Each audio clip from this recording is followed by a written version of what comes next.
वंदे मातरम। नमस्कार, जय श्री राम। मनहर की गपशप में मैं डॉक्टर मनहर आपसे फिर मुखातिब हूँ, बात कर रहा हूँ। मेरा विषय, जब भी मैं वापस स्मृति में दौड़ता हूँ, जब भी कोई त्योहार या कोई ऐसा उत्सवी माहौल मुझे दिखाई देता है, तो मुझे दो चेहरे मेरे सामने यक बयक अचानक ही चले आते हैं। एक सुशांत सिंह का, दूसरा दूसरा दिशा सालियान की। ये चेहरे आते हैं। इनके घरों का भी ध्यान आता है कि इनके घरों पर आज इस उत्सवी वातावरण में कैसा एक विचित्र सा, उदासी सा माहौल हो रहा होता है। अभी त्यौहार है, लेकिन के बाद में हम एक उत्साह उमंग से भर करके न्याय पाने के लिए आगे बढ़ते हैं, बढ़ना चाहिए।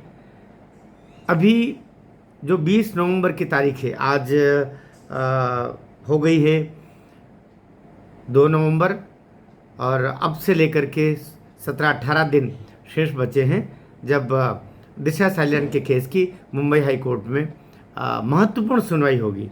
पिछली सुनवाई के बाद से लगभग 1.5-2 माह का समय इसलिए दे दिया गया था ताकि फिर समय आगे बढ़ाने के लिए मांग न की जा सके।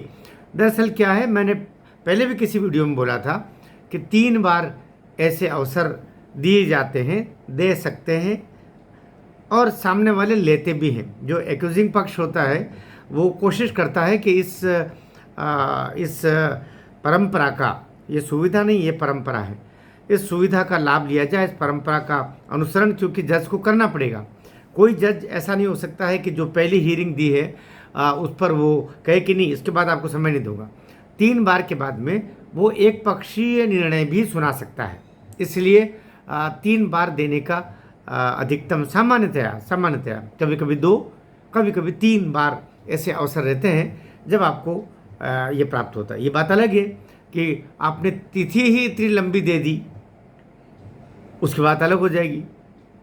कभी कभी बेंच गलत आ जाए, जिस बेंच में आप चाहते हो कि उसकी सुनवाई हो, उस बेंच में ना आकर के आपका केस घूम करके उस बेंच पे चला जाए जहाँ से आपको समुचित न्याय की उम्मीद कम हो, तब जो आवेदक पक्ष होता है, पिटिशनर होता है, उसका एडवोकेट खुद ही उस तारीख को एक बार आगे बढ़वा लेता है। वो जो आगे तारीख बढ़ती है वो 2 दिन भी हो सकती है, 2 महीने भी हो सकती है।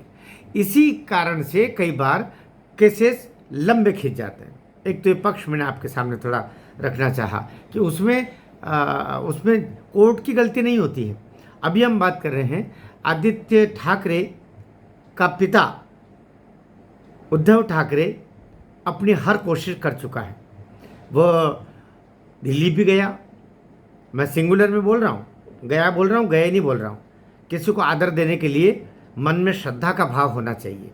इसलिए उद्धव ठाकरे के शब्द बोलते समय मेरे मन में श्रद्धा का भाव, आदर का भाव बिल्कुल ही नहीं आता है। इस कारण से मैं सिंगुलर में बोल रहा हूँ, मुझे आप क्षमा करेंगे।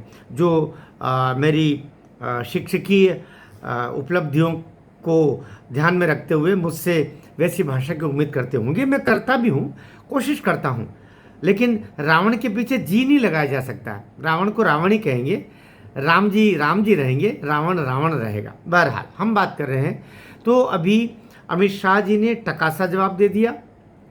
बल्कि उन्होंने कहा था कि हम किसी का सहारा, किसी बैसाखी का सहारा लेकर के और आगामी चुनाव में नहीं आ रहे हैं। लिहाजा ये स्पष्ट कर दिया कि आदित्य ठाकरे जैसा उसके बारे में सब लोग कहते हैं कि एक नालायक संतान है, नालायक जो लायक नहीं है। अब उसके लिए उसकी अग्रणी भूमिका में उद्धव ठाकरे जैसे नाकारा प्रशासनिक क्षमता वाले और अपने धृतराष्ट्रीय दृष्टि वाले व्यक्ति, जो धृतराष्ट्र ने जैसे अपने दुर्योधन के पापों और अपराधों पर आंखें फेर ली थी, ठीक वही कार्य उद्धव ठाकरे ने किया। तो वही स्थिति है कि वो कितना उसको क्षमा करे। तो इसलिए अमित शाह जी ने अभी बोल दिया मुंबई की एक सभा में कि हमें किसी बैसाखी की आवश्यकता नहीं है। वे जब ये बोल रहे थे तो स्पष्ट रूप से शिवसेना उद्धवी संस्करण के लिए ही बोल रहे थे। वे एकनाथ शिंदे के लिए नहीं बोल रहे थे। वे एनसीपी के शरद पवार के लिए तो बोल रहे थे, लेकिन उनके भतीजे के लिए नहीं बोल रहे थे, जो एनसीपी का मूल गुट है। दरअसल क्या मूल गुट जो है, चाहे एनसीपी हो चाहे शिवसेना, ये मूल गुट तो एनडीए के साथ में है, देवेंद्र फडणवीस के साथ में।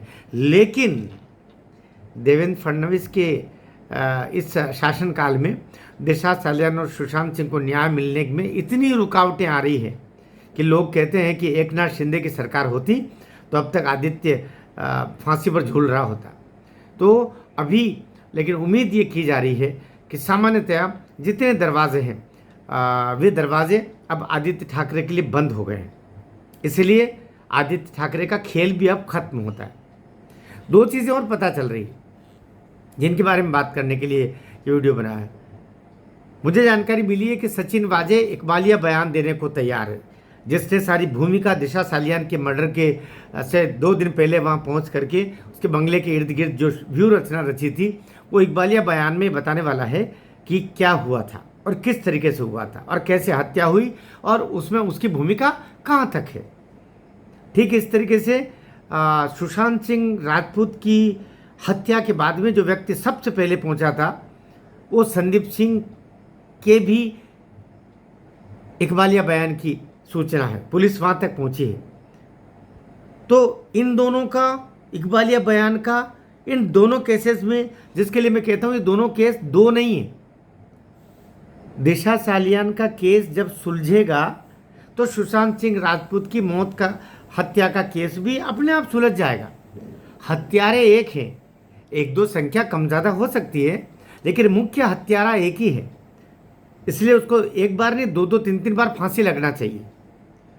ये जो दिशा सालियान के पिताजी ने माननीय उच्च न्यायालय मुंबई में सतीश सालियान जी ने जो पिटिशन रखी कि मेरी बच्ची का हत्यारा आदित्य ठाकरे है, उसके अरेस्टिंग हो, उसका नार्को टेस्ट हो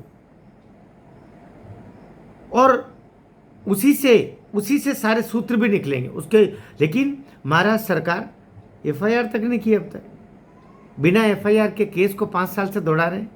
आपने जो एफआईआर की वो तो आत्महत्या वाली थी, आत्महत्या तो हुई नहीं, हत्या हुई है और हत्या की एफआईआर आपने की नहीं। उस नज़रिए से आपने केस को इन्वेस्टिगेट ही नहीं किया है।